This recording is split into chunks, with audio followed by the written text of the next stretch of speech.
आज हम लोग यूनिट 1 का रिवीजन कर रहे हैं, जिसमें सबसे पहले हम लोग जानते हैं कि आपका टेंडरिंग एंड अकाउंट्स पढ़ना है। लेकिन टेंडरिंग एंड अकाउंट्स के साथ साथ इसमें टेंडरिंग अकाउंट्स एंड वैल्यूएशन भी होना चाहिए था, क्योंकि यूनिट नंबर 5 में एक टॉपिक पढ़ना है वैल्यूएशन। तो सबसे पहले बात करते हैं कि ये अकाउंट्स यहाँ पे आप देख रहे हैं, तो अकाउंट्स का मतलब ये नहीं है कि जो आप कॉमर्स में सुने होंगे अकाउंट, उसका मतलब बिल्कुल नहीं है। यहाँ पे हम लोग सिविल इंजीनियर में एज अ इसको हम लोग क्या करेंगे, मान लीजिए आपके साइट पे मटेरियल आ रहा है, जो भी मटेरियल कंजप्शन हो रहा है डेली का, वो सबका रिकॉर्ड आप रखेंगे। कौन सा कॉन्ट्रैक्टर को कितना पेमेंट कर रहे हैं, कितना आपका डेली बेसिस पे मटेरियल कंजप्शन हो रहा है, कितना आप मंगा रहे हैं कौन सा कॉन्ट्रैक्टर से, पूरा डिटेल्स रखते हैं यहाँ पे। वही होता है अकाउंट का मतलब एज ए सिविल इंजीनियर्स में। कॉमर्स वाला अकाउंट हम लोग बिल्कुल नहीं पढ़ेंगे। अब बात करते हैं टेंडरिंग का। तो देखो टेंडरिंग का बात करें तो एक ही क्या है, एक प्रोसेस है कॉन्ट्रैक्ट देने का, जिसमें आप लिखित में आप कॉन्ट्रैक्टर से क्या लेते हैं, डॉक्यूमेंट लेते हैं, प्रॉमिसेस करवाते हैं कि आप अगर आपको हम कॉन्ट्रैक्ट देते हैं तो आप मुझे कितने दिन में काम कंप्लीशन करके देंगे, आपका रेट क्या होगा, कौन सा इक्विपमेंट है, मतलब जो भी as a honour as a department जो भी आपका डिमांड होगा कॉन्ट्रैक्टर आपको फुलफिल करके रिटन फॉर्म में देगा, उसको आप एग्रीमेंट की फॉर्म में कन्वर्ट कराएंगे। टोटल यही प्रोसेस है टेंडरिंग का। टेंडरिंग आप या तो ऑफलाइन कर सकते हैं या तो ऑनलाइन कर सकते हैं। ऑनलाइन मतलब जिसको हम लोग ई टेंडरिंग बोलते हैं, ऑफलाइन में तो ऑफलाइन टेंडरिंग होता ही है। तो ये तो समरी फॉर्म में, बाकी जब हम लोग यूनिट 3 स्टार्ट करेंगे तो हम लोग टेंडरिंग की बात करेंगे। अब बात करते हैं वैल्यूएशन का। तो वैल्यूएशन मतलब ये होता है कि अगर कोई भी स्ट्रक्चर बना रहे हैं, मान लीजिए आपके मन में ख्याल आया कि मुझे कोई घर बनाना है या कोई ब्रिज या कुछ भी बनाना है, आपको कुछ भी स्ट्रक्चर डेवलप करना है, तो उससे आपको रिटर्न क्या आने वाला है। मान लो आप कल को आज बना लिए, बनाने के बाद मान लो बड़ा सा बिल्डिंग बनाए, बिल्डिंग बनाने के बाद जिस एरिया में आप बिल्डिंग बना रहे हैं वहां से रेंट कितना आएगा, वहां से रेंट कितना आएगा। मान लो आपको 5 करोड़ इन्वेस्ट कर रहे हैं, तो क्या आपको 5 करोड़ का के साथ साथ आपको बेनिफिट हो रहा है कि नहीं हो रहा है। मान लो डेहरी जैसा एरिया में कोई बिल्डिंग बनाना हो, एक ये जहाँ कॉलेज है अपना, यहाँ पे अगर बिल्डिंग बनाना हो, एक डेहरी मार्केट में बिल्डिंग बनाना, दोनों का वैल्यूएशन अलग है, दोनों का रेंट अलग अलग मिलेगा ना। कल को इनकेस फ्यूचर्स में अगर यहाँ के 5 साल के बाद बेचते हैं और डेहरी में 5 साल के बाद बेचते हैं मेन मार्केट में, वैल्यू किसका ज्यादा मिलेगा, मार्केट वाला ज्यादा मिलेगा। तो जनरली इसमें देखा जाता है कि वैल्यूएशन क्या मतलब टूटने के बाद स्क्रैप वैल्यू क्या मिल सकता है, बनाने के बाद आपको क्या मिल सकता है। ओवरऑल इसमें क्या करते हैं, वैल्यूएशन की बात करते हैं कि आपको अर्न कितना कर पा रहे हैं, आपको रिटर्न कितना मिल रहा है। एज अ बिजनेसमैन अगर कोई भी रुपया इन्वेस्ट करता है उस कमाने की सोचता है, तो उसे आप कमा पा रहे हैं कि नहीं। ऐसा तो नहीं है कि आपका प्रोजेक्ट फुल ऑफ हो गया, आप अर्न कर ही नहीं पा रहे हैं। ऐसा मान लो कोई भी कॉन्ट्रैक्टर हाईवे मतलब सेंट्रल गवर्नमेंट हाईवे बनवाती है किसी भी कंपनी से, कॉन्ट्रैक्टर से, तो क्या करता है वो टोल टैक्स के रूप में अपना पैसा वसूल करता है। अब ऐसी जगह पे वो हाईवे जाके बना दे जहां पे कोई व्हीकल चल ही नहीं रहा हो, तो कोई फायदा, तब तो कॉन्ट्रैक्टर को लॉस हो जाएगा ना, जो भी इन्वेस्ट किया उसको रिटर्न मिल नहीं रहा है। तो ओवरऑल यही सब होता है वैल्यूएशन, ठीक है। अब उसमें हम बात करते हैं यूनिट 1 का। तो यूनिट 1 में हमारा क्या पढ़ना है, प्रोसीजर। जनरली हमारा क्या पढ़ना है, प्रोसीजर पढ़ना है। जो भी टेंडरिंग के लिए, आपका कॉन्ट्रैक्ट के लिए जो भी प्रोसीजर होता है उसके ऊपर हम लोग बात करते हैं यूनिट 1 में, according to PWD। According PWD की फुल फॉर्म क्या होता है, पब्लिक वर्क डिपार्टमेंट। अब देखो पब्लिक वर्क डिपार्टमेंट एक ऐसा डिपार्टमेंट है, ये पब्लिक का नीड का, जो पब्लिक को नीड होता है उसको फुलफिल करता है। इसका काम क्या होता है, पब्लिक को नीड को फुलफिल करना। मतलब कि मान लीजिए कहीं पे एक ऐसा जगह जहां पे रोड का नीड है, तो PW क्या काम है, जनरली इसका काम है कि जो भी आपको सर्वे करना है, सर्वे करने के बाद मान लो पब्लिक को डिमांड है कि यहाँ से रोड हाईवे गुजरना चाहिए, निकलना चाहिए, या पब्लिक का डिमांड है यहाँ से कोई केनाल निकलना चाहिए, या पब्लिक डिमांड है कि यहाँ से रेलवे लाइन निकलना चाहिए। तो ओवरऑल आइए तो ओवरऑल इसमें पब्लिक का डिमांड देखा जाता है। आइए कम मैम चल गई, और लोग आ रहे हैं। यहाँ पे हम लोग यहाँ पे बात कर रहे थे PW का। तो PW क्या है, पब्लिक का नीड को पूरा फुलफिल करता है। पब्लिक बहुत मारेंगे, पब्लिक का नीड को फुलफिल करता है, मीन्स दैट ये कि इसका काम है जिस भी एरिया में जो कोई भी स्ट्रक्चर अगर बनने का है, डिमांड है, इसका काम है गवर्नमेंट के पास तक क्या करना, इन्फॉर्मेशन पहुंचाना। इंफॉर्मेशन पहुंचाने के बाद गवर्नमेंट क्या करेगी, उसको सबसे first of all rough estimate निकालेगी। रफ एस्टिमेट का दूसरा नाम अप्रॉक्सीमेट, दूसरा हाँ, तो जो भी एस्टिमेट है गवर्नमेंट निकालेगी। उसके बाद पीडब्ल्यूडी के अंदर अलग अलग डिपार्टमेंट है, मान लीजिए बिल्डिंग बनाने का है, ब्रिज बनाने का है, केनाल बनाने का है, तो इसके अंदर में सब अलग अलग क्या है डिपार्टमेंट बनाया गया है जो काम करेगी। जैसे पहला है आपका रोड कंस्ट्रक्शन डिपार्टमेंट, दूसरा है आपका इरिगेशन डिपार्टमेंट, तीसरा है आपका बीसीडी बिल्डिंग कंस्ट्रक्शन डिपार्टमेंट, चौथा है आपका WRD water resource department, PHE public health department, और आपका है रूरल वर्क डिपार्टमेंट। इस प्रकार से जितने भी डिपार्टमेंट है सब इसके अंदर काम करता है। मान लीजिए बिल्डिंग का काम है, बिल्डिंग कंस्ट्रक्शन डिपार्टमेंट को दे दिया गया, रोड का काम है, रोड कंस्ट्रक्शन डिपार्टमेंट को दे दिया, वाटर का काम है, वाटर रिसोर्स डिपार्टमेंट को दे दिया। इस प्रकार से वो क्या किया जाता है कि आप इस प्रोजेक्ट को मॉनिटर कीजिए। अब वो क्या करेगी, अब वो निकालेगी टेंडर, उसके बाद क्या करेगी कॉन्ट्रैक्टर को हायर करेगी काम करने के लिए। जब हायर हो जाएगा उसके बाद काम आप स्टार्ट करें। बाकी तो कॉन्ट्रैक्ट आपको डिटेल में पढ़ा रखें, बाकी यूनिट 2 हम लोग स्टार्ट करेंगे तो फिर बात करेंगे। अब अगला आता है कि मान लीजिए कोई काम स्टार्ट करने जा रहे हैं, तो जो भी अब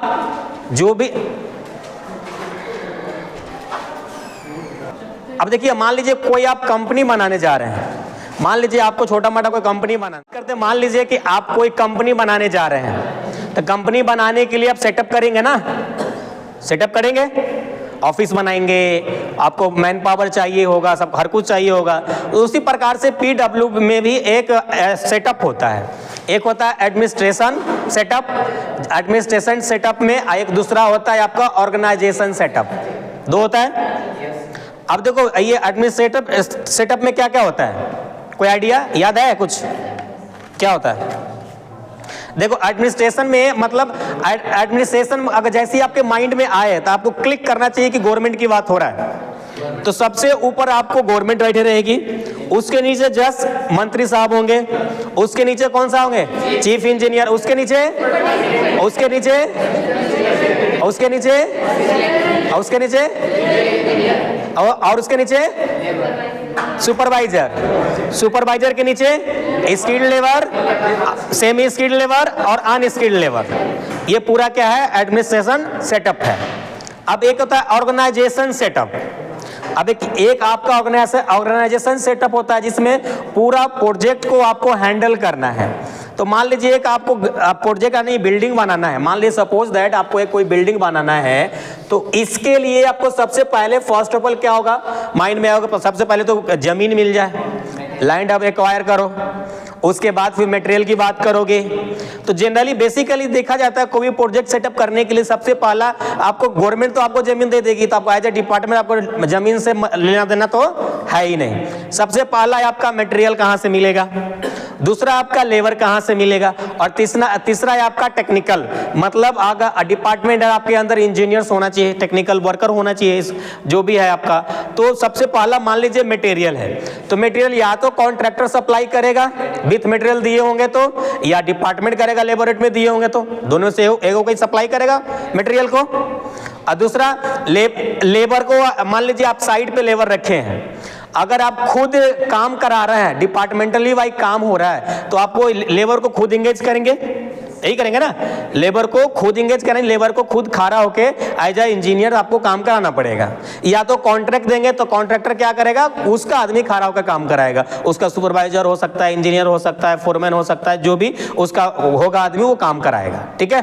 और तीसरा आपका आता है टेक्निकल से, तो इसमें टेक्निकल मतलब ओवरऑल सब टेक्निकल सेक्शन की बात कर रहा है, मीन्स दैट ये सबसे ऊपर ये बात किसका करेगा, चीफ इंजीनियर, उसके नीचे सुपरिटेंडेंट, उसके नीचे उसके नीचे उसके नीचे उसके नीचे सुपरवाइजर, उसके नीचे तो बाकी समझ ही रहे हो।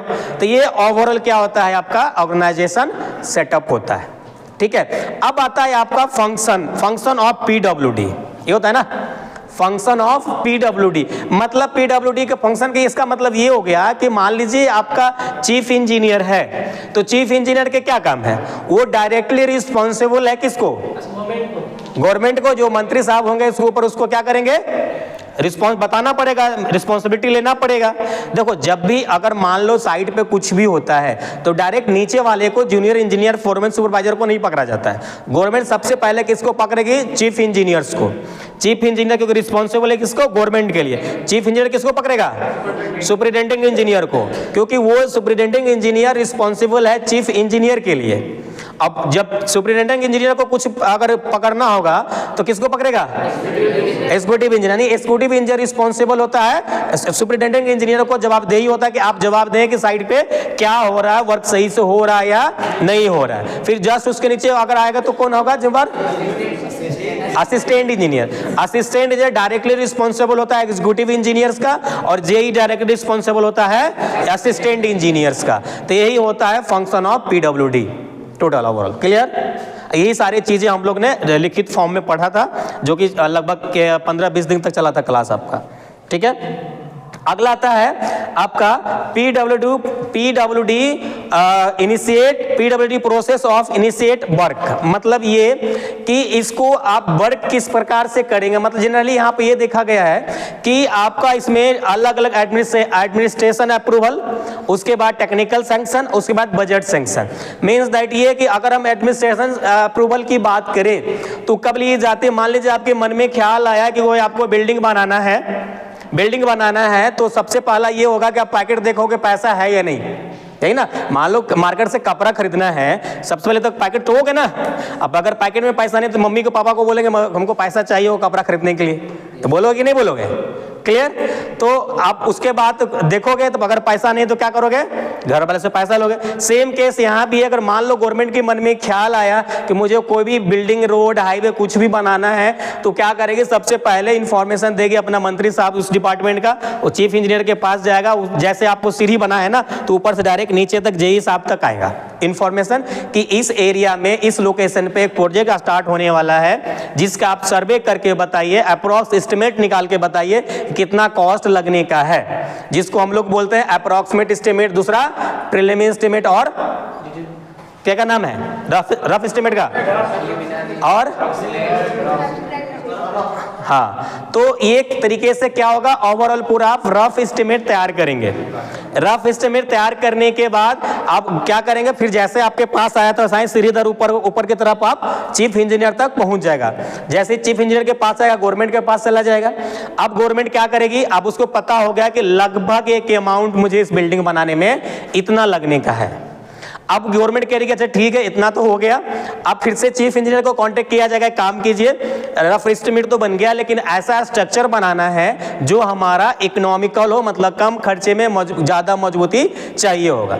एज ए इंजीनियर घर तो कोई भी बना लेता है ना, स्ट्रक्चर तो कोई भी बना लेगा, लेकिन एज ए इंजीनियर आपका रिस्पॉन्सिबिलिटी है कि कम पैसे में आप मजबूत बनाएं और टिकाऊ बनाएं, यही है। तो उसके बाद प्रोसेस स्टार्ट होता है डिजाइनिंग का। उसके बाद रफ एस्टिमेट बनने के बाद प्रोसेस स्टार्ट होता है डिजाइनिंग का, कि आप डिजाइन कैसा घर होगा, कौन सा मटेरियल लगाएं, कौन सा स्टील लगाएंगे, कितना दिन तक होगा, क्या होगा, नहीं होगा। टोटल ओवरऑल जितना भी टेक्निकल वर्क होता है सब इसमें टेक्निकल सेक्शन में क्या हो जाता है? डिसाइड हो जाता है। टोटल डिजाइन होना है, ड्राइंग बनाना है, A to Z काम इसमें टेक्निकल सेक्शन में होता है। ओवरऑल हर कुछ, मान लो आर्किटेक्ट क्या बनाया? ड्राइंग बनाया। आर्किटेक्ट ड्राइंग बनाया, जिस एरिया में बनने का है वहां का म्युनिसिपल कॉर्पोरेशन से या लोकल अथॉरिटी से अप्रूवल लिए मिल गया। उसके बाद स्टील डिजाइन हुआ, जो स्ट्रक्चरल इंजीनियर्स होगा वो स्ट्रक्चर का डिजाइन करेगा। तो ओवरऑल हर कुछ अप्रूवल मिलने के बाद अब बात आती है किसका? पैसे की। अब भाई सब कुछ हो गया, अप्रूवल, आपको अप्रोक्सीमेट अप्रूवल मिल गया, एडमिनिस्ट्रेशन अप्रूवल मिल गया, गवर्नमेंट बोल दी कि आप घर बनाइए। दूसरा आप डिजाइन भी कर लिए, क्या क्या मटेरियल लगने का, क्या होने का है। अब तीसरा आता है आपके पास फाइनेंशियल की बात आता है, तो एक अलग से बनाया गया क्या? बजट प्रोविजन, यही है ना, बजट। तो अब आपको जितना भी आपको अमाउंट लग रहा है उस स्ट्रक्चर को बनाने में, अब क्या करेंगे? आगे मूव ऑन करेंगे बजट में गवर्नमेंट को, तो आपको क्या करेगी? बजट अलाउ कर दिया जाएगा, उसको कहते हैं बजट प्रोविजन। जो भी कॉस्ट लग रहा है घर बनाने के लिए उसमें क्या करेंगे? आपको फंड मिल जाएगा, तो हो जाएगा बजट प्रोविजन। ये आपका था पूरा ऑर्गेनाइजेशन सेटअप था, फंक्शन ऑफ पीडब्ल्यूडी था। यहाँ तक क्लियर हुआ? समझ में आया कि नहीं आया? क्लियर हुआ? आपका छोटा था ना, समझ में आया कि नहीं आया? सर के ऊपर से तो पार नहीं किया? पक्का? चलिए ठीक। अब अगला आता है method of execution of the work, मतलब आप काम कराने की कौन कौन सी मेथड है। अब देखो ओवरऑल आप क्या किए, सबसे पहले रफ एस्टिमेट बना लिए, टेक्निकल अप्रूवल मिल गया, बजट पैसा भी आ गया। अब बात आती है कि कॉन्ट्रैक्ट किसको देना है और कैसे देना है, कौन सा कॉन्ट्रैक्ट देना है, ये है ना। तो इसमें अलग से मेथड आपको बताया गया है। तो अब मेथड की बात करेंगे तो देखो सबसे पहला अगर मेथड की बात करेंगे तो दो ही मेथड हो सकता है, एक डिपार्टमेंटल मेथड, एक कॉन्ट्रैक्ट मेथड। डिपार्टमेंटल मेथड में क्या होगा, हाँ गवर्नमेंट डायरेक्ट काम को कराएगी, कॉन्ट्रैक्ट आप किसी दूसरे को कॉन्ट्रैक्ट देकर आप मॉनिटर करोगे, कॉन्ट्रैक्टर काम कराएगी। अब इसमें भी अलग अलग सब मेथड है। जैसे अगर हम कॉन्ट्रैक्ट मेथड की बात करें तो एक होता है आइटम रेट मेथड, दूसरा क्या होता है percentage rate method. Item rate method में क्या होता है, हाँ जैसे मान लो आइटम रेट मेथड की बात करेंगे तो मान लीजिए आप कोई स्ट्रक्चर बना रहे हैं, सबसे पहले एक्सकवेशन किए होंगे आप, तो उसका बिल अलग बनाना है, पीसीसी का बिल अलग बनाना है, शटरिंग का बिल अलग बनाना है, रेनफोर्स का बिल अलग, मतलब जैसे आपका एज पर कॉन्ट्रैक्ट एग्रीमेंट हुआ होगा उस तरीके से अलग अलग पार्टिकुलर क्या करेंगे आप बिल बनाएंगे, उस हिसाब से आपको पेमेंट की जाएगी। वही क्या कहलाता है, आइटम रेट मेथड कहलाता है। दूसरा परसेंटेज रेट मेथड क्या होता है,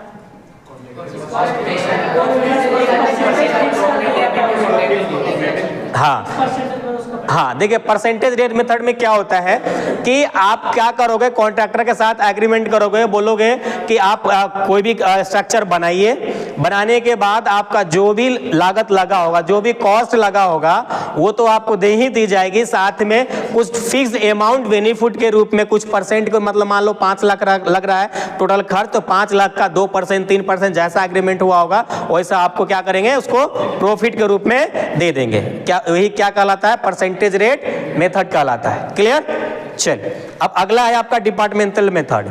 अब देखो डिपार्टमेंटल मेथड में एक होता है रेट लिस्ट मेथड, एक होता है पीस वर्क मेथड। अब देखो दोनों लगभग सेम एक ही टाइप का है। देखो थोड़ा सा डिफरेंस क्या मैं ये बताता हूँ। देखिए मान लो जो भी आपका एरिया में एग्जीक्यूटिव इंजीनियर्स होता है ना, तो उसके पास ये जो छोटा मोटा जो भी कॉन्ट्रैक्टर होता है, पेटी कॉन्ट्रैक्टर जो छोटा मोटा काम करता है, जिसको डायरेक्ट वो टेंडर ले नहीं सकता क्योंकि उस लिए वो एप्लीकेबल है ही नहीं, तो क्या करेंगे, तो उसमें एग्जीक्यूटिव इंजीनियर के पास वैसे कॉन्ट्रैक्टर के क्या होता है, अगर कॉन्टैक्ट डिटेल होता है, आप क्या करेंगे डायरेक्ट फ़ोन करेंगे। एग्जीक्यूटिव इंजीनियर डायरेक्ट कॉन्ट्रैक्टर को फ़ोन करके बुलाएगा, बोलेगा कि ये काम है छोटा सा रिपेयर का काम है, चाहे जो भी छोटा मोटा काम है, या पंखा रिपेयर करना है, पंखा लगाना, या छोटा मोटा कोई पैचअप आ गया है, जैसे ये छोटा मोटा जो पैचअप दिख रहा है ना, तो इस टाइप का कुछ काम है किसी ऑफिस में, तो अब क्या करो डायरेक्ट कॉन्ट्रैक्टर को बुलाओगे, अब उसको कहो कि भाई काम करना है, आपका ये रहा काम, अब इसमें आपको काम करना है। अब इसमें एक जो लिमिट बताया गया है, कितना बताया गया है रेट लिस्ट मेथड में, 3000 अप टू 3000 तक रखा गया है कि छोटा मोटा रिपेयर में अप टू 3000 तक क्या करेंगे, उससे काम करा सकते डायरेक्ट, बिना टेंडर, बिना न्यूज़पेपर में एडवर्टाइज किए। आइए बिना न्यूज़पेपर में एडवर्टाइजमेंट किए आप क्या करेंगे, डायरेक्ट कॉन्ट्रैक्टर को बुलाएंगे, उसको काम दे देंगे। अच्छा एक बात बताओ, अगर 3000 4000 5000 10000 तक काम है, तक अगर आप टेंडर निकालते हो तो कोई कॉन्ट्रैक्टर उसको फील करेगा? नहीं करेगा, क्योंकि उसको पूरा सेटअप करने में उसे ज़्यादा पैसा खर्च लग जाएगा। तो इसीलिए इसको क्या किया गया है कि डायरेक्टली आप कॉन्ट्रैक्टर को अप्रोच कीजिए, जैसे डेली लेबर बेसिस पे कैसे बोलते हैं, घर बनाना होता है तो जाते हैं चौक पे लेके आ जाते हैं, भाई 500 रुपया देंगे चलो काम करना है, ऐसे डायरेक्ट करते हैं। और उसको बोलेंगे क्या, उसको कुछ बोलो कि एक दिन का 100 रुपया देंगे, तो काम करेगा? नहीं करेगा। और वही उसको बोलो कि काम करो, डेली तुमको 300 रुपया देंगे, प्लस 1 साल तक काम करना है, प्लस खाना मिलेगा, फटाक से तैयार हो जाएगा काम करने को, हो जाएगा ना। तो ऐसा होता है। तो इसमें भी आपका रेट लिस्ट मेथड में इसमें अप टू 3000 तक जो भी काम होता है डायरेक्ट कॉन्ट्रैक्टर को बुलाते हैं, काम दे देते हैं, यही क्या कहलाता है, रेट लिस्ट मेथड। ठीक है, अगला है आपका piece work method. Piece work method में कितना होता है, हाँ 2 लाख नहीं 2000, हाँ 2000, तो अप टू 2000। देखो पीस वर्क जनरली क्या है ना, इसमें आपको अगर छोटा मोटा काम है 2000 तक इसमें काम कराते हैं, साथ में क्या करते हैं, इसको एग्रीमेंट के फॉर्म में कन्वर्ट करते हैं। क्यों करते हैं, कल को मान लो कोई डिस्प्यूट ना हो जाए, मान लीजिए अगर कॉन्ट्रैक्टर से मान लीजिए कुछ ये हो जाता है, कॉन्ट्रैक्टर बोला कि नहीं आप तो 2500 बोले थे, 3000 बोले थे, अभी 2000 दे रहे हैं, 1500 दे रहे हैं, तो हो गया गड़बड़, हो गया ना गड़बड़, फिर बहसबाजी हो गया। तो वो सब से बचने के लिए अप टू 2000 लिमिट तक काम कराते हैं। साथ में क्या करते हैं, एग्रीमेंट करा लेते हैं कि कल को डिस्प्यूट ना हो। ये होता है पीस वर्क मेथड। पीस मतलब शांति, शांति रखने के लिए क्या करेंगे, एग्रीमेंट। ठीक है, क्लियर। चल, एक होता है आपका day work method. Clear, I am right. Day work method. अब देखो, जैसे आप कोई प्रोजेक्ट आपका है, कोई प्रोजेक्ट है, वहां से आप मटेरियल मंगाओगे, मान लो सीमेंट मंगाना है, सीमेंट मंगाओगे। अगर मान लो आज 4 बैग सीमेंट मंगाया साइड पे, उसको पैसा आज देना है कि कल देना है कि परसों देना है? आज ही दे देंगे, आज ही देंगे ना। मान लो किसी से ब्रिक मंगाए एक टेलर, पैसा तो आज ही ले लेगा। तो इस प्रकार के अब जो भी आप डे वर्क मेथड में डेली बेसिस पे पेमेंट जो आप कर रहे हो ना, वही कहलाता है डे वर्क मेथड। क्या कहलाता है, डे वर्क मेथड कहलाता है। इसमें मान लो अब कभी कभी ऐसा भी होता है कि डेली बेसिस पे कहीं से लेबर हम लोग हायर कर लेते हैं छोटा मोटा काम कराने के लिए। मान लो ऑफिस में छोटा हमारा एक ही पंखा रिपेयर खराब हुआ होगा, उसको लगाना या रिपेयर करना है, तो क्या बोलेगा, उसको 4 दिन के लिए लेके आओगे? नहीं ना, 1 दिन के लिए लेके आओगे। तो इस प्रकार का जो भी होगा उसको डे वर्क मेथड बोलेंगे। एक आता है employing daily labour, employing daily labour अगला हमारा मेथड है। अब देखो कि जब भी कोई बड़ा प्रोजेक्ट होता है ना, कोई बड़ा सा प्रोजेक्ट का स्टार्ट होता है, तो उसमें आपको बड़े पैमाने पे वर्कर लगता है, इंजीनियर, सुपरवाइजर, लेबर, बड़े पैमाने पे। जैसे मान लो यहाँ से लेकर गया तक हाईवे बनाना है या ब्रिज बनाना है, या जब ये कॉलेज बना होगा तो वर्कर तो लगा होगा ना। तो इस केस में जो भी कॉन्ट्रैक्टर होता है ना, तो वो ये कोशिश करता है कि जहां से कम रेट में लेबर मिलता है वहां से बुलाता है। जैसे फॉर एग्जांपल बिहार से बहुत सारा लोग दिल्ली, बंबई काम करने जाता है। कहाँ काम करता है पता है? मैक्सिमम लोग कंस्ट्रक्शन डिपार्टमेंट में काम करता है, बिल्डिंग कंस्ट्रक्शन, रोड कंस्ट्रक्शन में काम करता है। मैक्सिमम 70%, 100% अगर जा रहा है तो 70% कंस्ट्रक्शन लाइन में ही काम कर रहा है। तो उसमें क्या होता है कि यहाँ से काम करने गया, भले यहाँ से कम रेट मिल रहा हो लेकिन वहाँ काम करेगा और वहाँ उसको डेली बेसिस पे काम मिल रहा है। तो मेरा बताने का पर्पस नहीं था कि मान लीजिए बड़ा प्रोजेक्ट है, बड़े पैमाने पर आपके पास वर्कर है, लेबर है, अब उसको क्या करना है, डेली बेसिस पे उसको आपको काम देना है। अब मान लो कि कोई बिहार से दिल्ली काम करने गया है और उसको 4 दिन काम कराओ, 3 दिन बैठा कर रखो, रुकेगा? भाग जाएगा। तो आप बड़े प्रोजेक्ट में आप जो भी लेबर है, आपका रिस्पॉन्सिबिलिटी एज अ कॉन्ट्रैक्टर कि अपना आदमी को एंगेज करे, हर रोज क्या करे, उसको काम पे लगाएं। अब ये जो पूरा जो प्रोसेस देख रहा हो ना, डेली बेसिस पे काम पे लगाना, जैसे कभी कभी क्या होता है ना, एज अ कॉन्ट्रैक्टर के इंजीनियर का रिस्पॉन्सिबिलिटी क्या होता है आपको बताते हैं। डिस्प्यूट क्या होता है, एक छोटा मोटा जो पेटी कॉन्ट्रैक्टर है, जो लेबर सप्लायर है, वो लेबर सप्लायर को डेली उसके आदमी को काम चाहिए होगा। तो उसके लिए हर रोज शाम में, आप कॉन्ट्रैक्टर के इंजीनियर हैं तो हर रोज शाम में आपको प्रिपेयर अपने आप को करना पड़ेगा, कल कौन सा काम कराना है। उसको साइड पे बोलते हैं हम लोग कि मतलब आगे का चाल निकाल के देना, मतलब आगे का काम निकाल के देना। तो एज अ रिस्पॉन्सिबिलिटी है एज अ कॉन्ट्रैक्टर का, इंजीनियर्स का, कि हर रोज अगर आप किसी दिन नहीं दिए, देखिए अगर एडवांस में किसी दिन आप काम प्रिपेयर नहीं किए, काम निकाल के नहीं दिए, कल अगर सब पेटी काउंटर के आदमी छुट्टी पे गया तो पूरा का पूरा रिस्पॉन्सिबिलिटी आपके ऊपर होगा। आपका कंप्लेंट करेगा पेटी कॉन्ट्रैक्टर कि अब जो भी आपका मेन कॉन्ट्रैक्टर होगा बोलेगा साहब आपका इंजीनियर तो काम ही नहीं दे रहा हमारे आदमी को। एक ही दिन में फूफा जी बन के बैठ जाएगा। तो ये पूरा का पूरा रिस्पॉन्सिबिलिटी है कॉन्ट्रैक्टर इंजीनियर को, डेली बेसिस पे आपको वर्कर को काम पे लगाना। ये स्पेशली जो मेथड बताया गया ना, स्पेशल कॉन्ट्रैक्टर के लिए ही बनाया गया है कि उसका जो भी आदमी होगा आपको डेली बेसिस पे काम पे लगाना है। ओवरऑल यही है, बाकी आपके थ्योरी में डिटेल में पढ़ लीजिएगा। हेलो, आपका क्लियर है? क्लियर हो रहा है? चल, अगला क्या है? अगला मेथड बताइए। एम्प्लॉइंग तो बता दिए ना। अरे ये एम्प्लॉइंग डेली लेबर, अच्छा यही तो बता रहे थे अभी। डेली वर्क मेथड अलग बताए थे, उसमें क्या, एक मिनट देखो, फिर से कंक्लूड करते हैं। देखो दोनों एक जैसा था ना, इसलिए कंफ्यूजन हो गया होगा। देखो डेली मेथड में क्या होता है मान लीजिए आप कोई मटेरियल मंगाए, जैसे लाइक मान लीजिए ब्रिक मंगाए हो, सीमेंट मंगाया हो, आया साइट पे ऑन टाइम आपको पेमेंट करना होगा। या एक ऐसा वर्कर जो पूरे दिन काम किया हो, शाम के टाइम में क्या करोगे, उसको पेमेंट करोगे, तो क्या होता है, वो डेली वर्क मेथड होता है, ठीक है। और employing method, employing daily labour, employing daily labour में क्या होता है कि आपको जो भी वर्कर है आपको डेली बेसिस पे आपको उसको मतलब हर रोज उसको काम पे लगाना है। जब तक आपका प्रोजेक्ट कंप्लीट नहीं होता है, अब मान लो कि 4 दिन काम करा है, 5वें दिन भेज देंगे घर, तब आपका प्रोजेक्ट कंप्लीट होगा नहीं ना।